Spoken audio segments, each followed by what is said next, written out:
Hey, how's everybody? Well, we have made it all the way up to day 17, the last day of lecture in money and banking. So I'm sure you are getting as tired of looking at YouTube and these YouTube lectures as I am of making them. So anyway, um, not long now.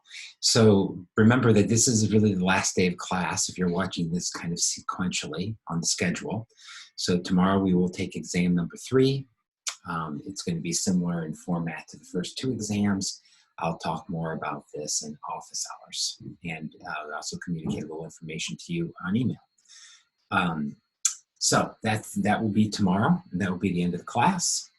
And so today we're going to finish up our discussion of course material by talking about the Chinese financial system. And so you might ask, well, what are we talking about the Chinese financial system here?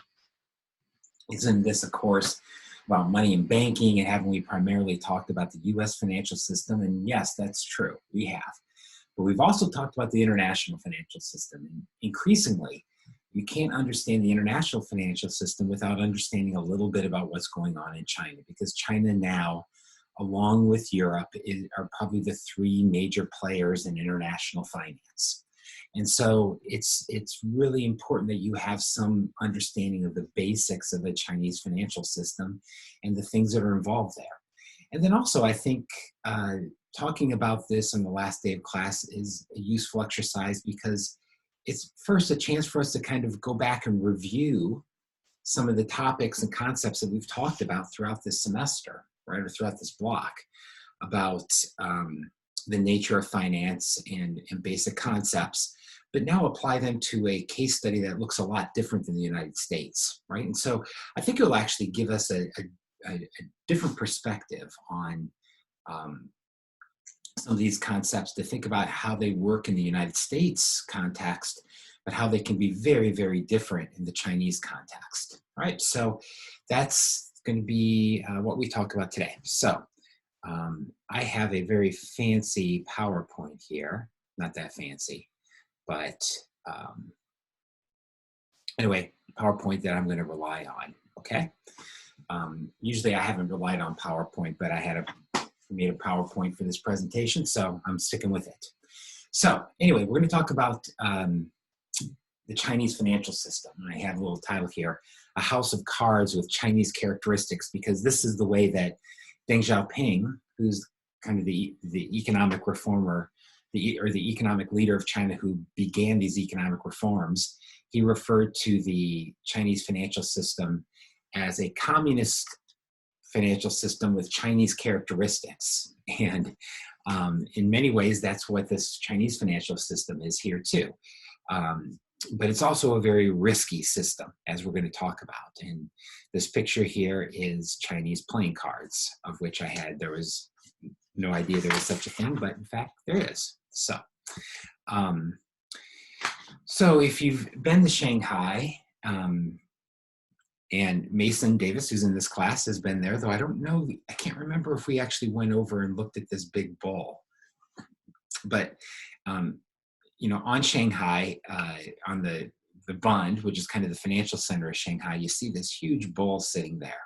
And one of the interesting things is that this bull looks very much like the bull that's on Wall Street in New York, except this bull is about 4 or 5 times bigger, right?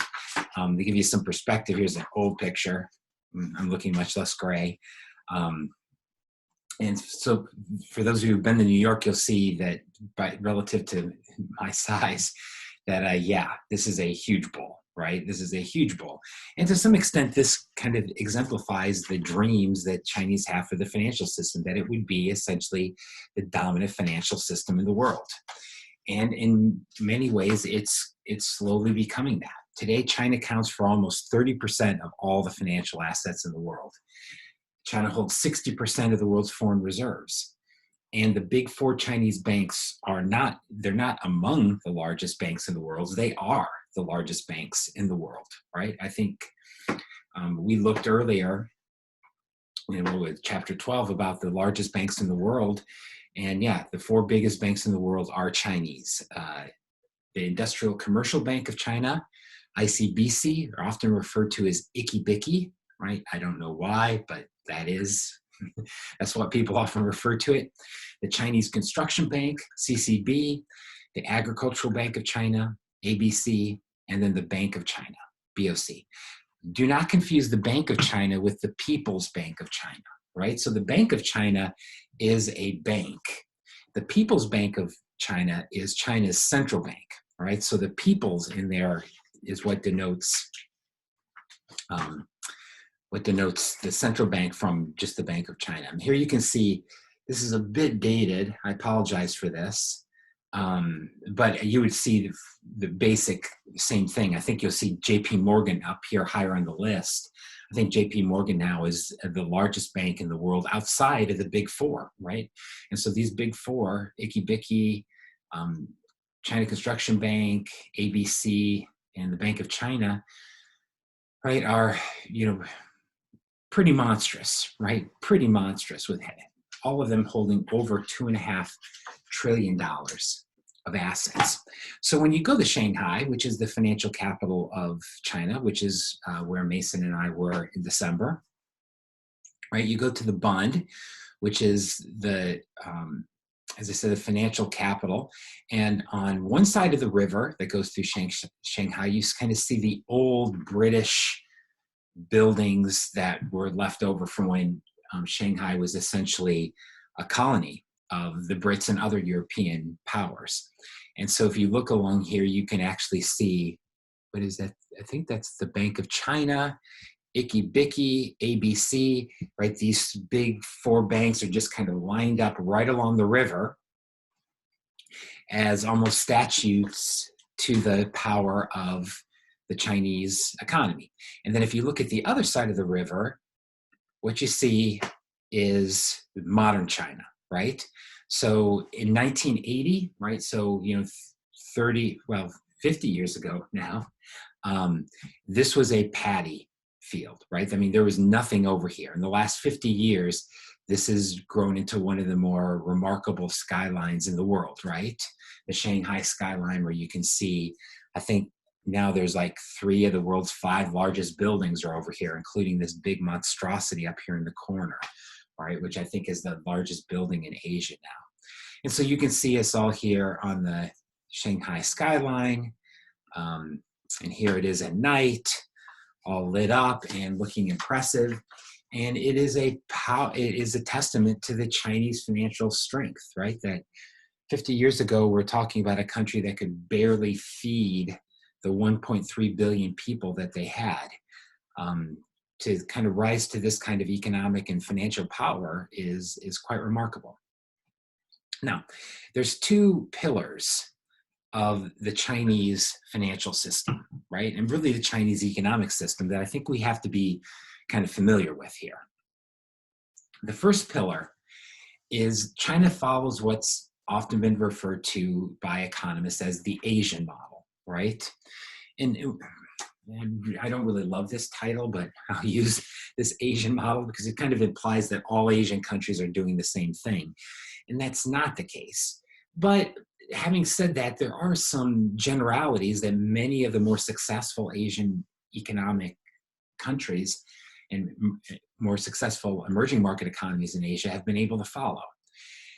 The Asian model usually means these things. It means export promotion, right? We talked about this yesterday, right? Or in our previous lecture. This idea that how do you grow fast? You specialize in goods that you can sell abroad. And in doing that, you can basically learn technologies from abroad. You can develop your human capital from abroad. And this is the way that you get richer, quite honestly, is that you build goods to sell abroad and bring in foreign exchange and bring in foreign capital and move up the technology ladder.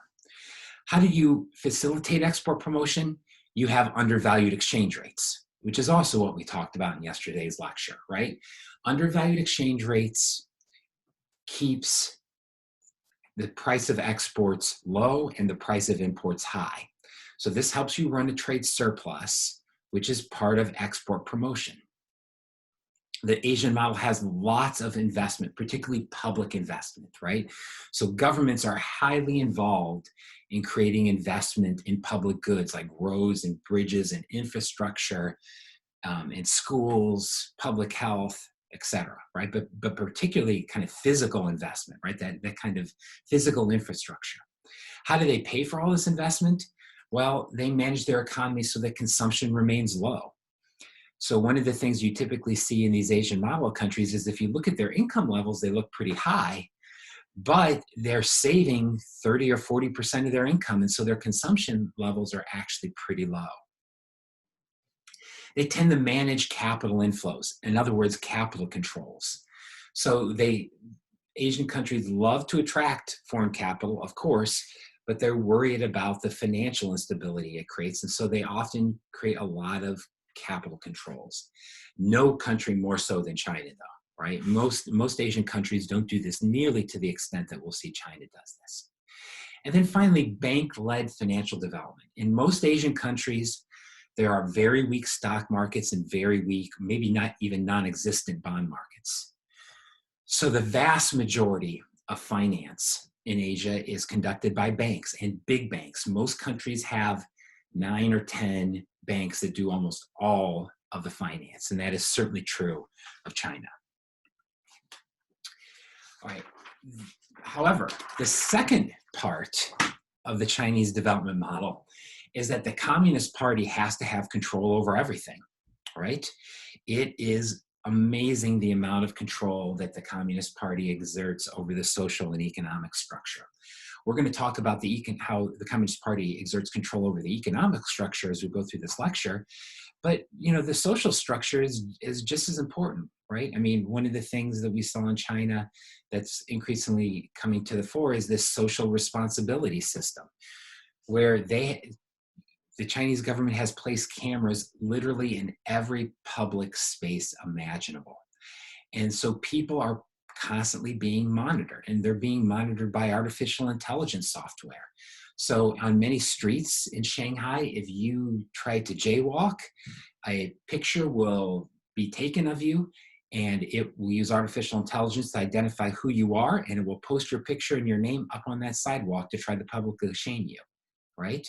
That if you get caught speeding, right, and you'll only get caught speeding by a camera, your name will get posted on signs, you will get letters, you will be public shamed, your social accounting score will go down, and you may not be able to qualify for loans or other government services, right?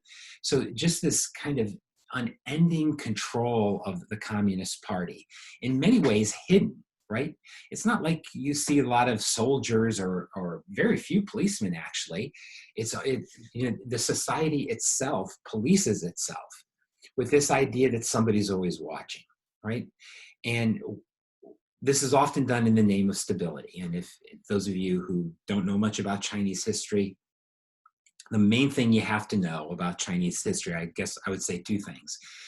First, that Chinese history is one of rising and falling and almost endless instability, right? Where empires have risen and empires have fallen, and famines and war have taken place. And so the Chinese have a real fear of instability. And then, I guess the other thing that I'd say about Chinese history is humiliation, right? The Chinese feel like humiliated. They feel that they are a great country with a great culture, but they were constantly humiliated by European colonists, and then today by Americans in other countries, and they don't get the respect they deserve. So, those two words of stability and humiliation, right, come up again and again when you think about Chinese history. And the government essentially embodies these, right? This desire to be stable and this desire to be strong, right? Both internally and externally. One of the ways that repression works in China, or control works in China, is through financial repression. So financial repression basically means the government is keeping a lid on finance. It's controlling almost every aspect of the financial system. And let's talk about some of the ways that the Chinese government and Chinese Communist Party controls the financial system. First, as we talked about in our previous lecture, they do this through capital controls, right? They make it very difficult to get money in the country and to get out of the country. And so the Chinese government is largely picking what money comes in, what money goes out, what firms come in to set up business, what technologies they bring with us, and then can they take it out? There's lots of barriers to entry, right? So in other words, the government is very protective of its industry. It's not going to let Chinese companies go up against foreign companies and not have a chance, right? They are going to keep out companies that they feel would damage their internal companies, right? And many of these SOEs stands for state-owned enterprises, right, or government-owned businesses. Many of these government-owned businesses are really inefficient, right? They get driven out of business if put on the open market. So, yeah, the Chinese government's not going to let that happen.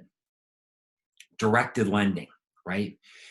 It's politics, not profits, that drive most bank transactions in China, right? There's stories that if you're a bank executive in China, there's a black phone and a red phone. And the black phone, you talk to your customers, and the red phone, you talk to your local Communist Party official, right? And so, you know, the people who run banks are hearing things from the red phone in their left ear and talking to people out of the black phone. And so, you know, there's lots of special interest, there's lots of corruption, and almost all of the lending is tied to relationships, right? So state-owned enterprises, SOEs, get a vast majority of the lending. Private firms, where most of the growth in China is coming from, actually get relatively little lending, right? So when we talk about these big four banks, they largely are lending to these big state-owned enterprises and not really a lot to the small private firms that do most of the growth in China. There's lots of interest rate controls, right? You might say, how are banks profitable if the government's always telling them where they have to lend and they can't just go out there trying to get the highest profits? Well, the way the government keeps these banks profitable is they put interest rate controls. They keep interest rates very, very low. In fact, real interest rates in China are usually negative. So people get a real return on putting their money in the bank. You might ask, well, why would people put their money in the bank? As we're going to see, there's very few alternatives for saving in China, right? Very few alternatives. And so this is one of the ways that banks are kept profitable, is through these interest rate controls. But of course, these interest rate controls create a lot of other inefficiencies that we're going to talk about. There's high inflation. We'll come back and talk about this, but high inflation in China is driven by undervalued exchange rates. If you remember our previous discussion, when a country keeps its exchange rate undervalued, it means it has to constantly be increasing the money supply. And that increase in the money supply puts upward pressure on inflation. One of the ways the government tries to tamp down inflation is they keep high required reserves and high government bond holdings on banks. So banks have to hold lots of excess reserves, lots of required reserves in China, more than twice the level that they hold in the US. And also Chinese banks have to hold a lot of government bonds. And so this keeps banks from lending the money out, and it shrinks the money multiplier so that you get a little bit less inflation, right? That's part of it. The other thing is, this is just a huge source of finance for the government, right? The government usually uses these banks as like a financing arm, right? So when they print up bonds, they just ask the banks to buy them. And when they print up money, they ask the banks to hold it. So it's a huge source of revenue for the government, is using monetary policy as a way to pay some of their bills. And then there's exchange rate controls, right? And I talked about these a minute ago. These are aimed at promoting exports and reducing imports, right? So the undervalued exchange rate, right, is largely a part of this export promotion strategy.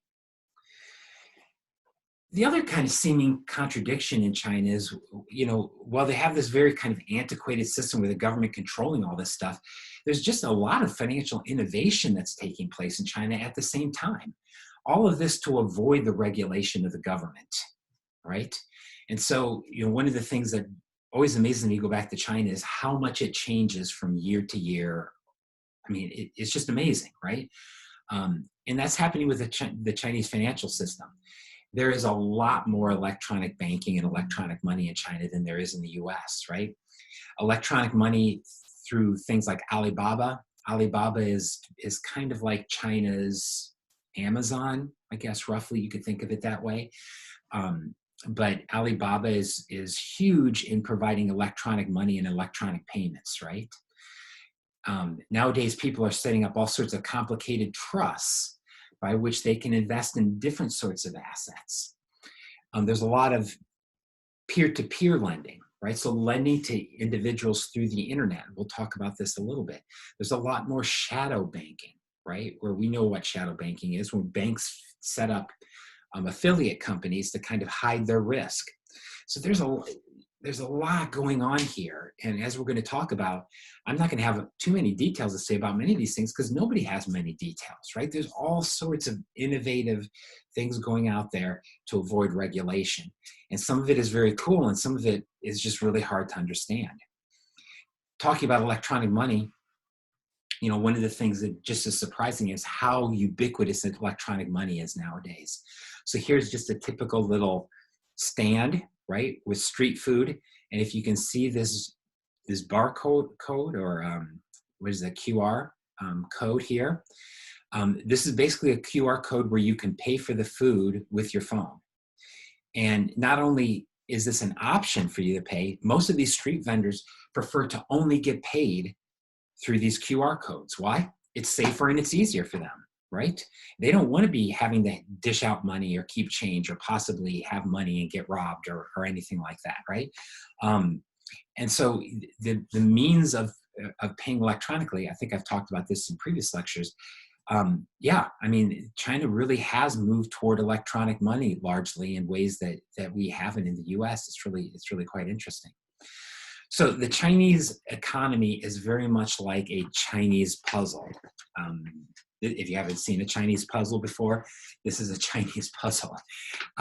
Interesting, very complex and confusing, and there's a lot that needs to be unwound if we're going to understand it. So let's take a little break here, and then I want to come back and talk about some of the specific functions or some of the specific characteristics of the Chinese financial system. All right, back in a moment.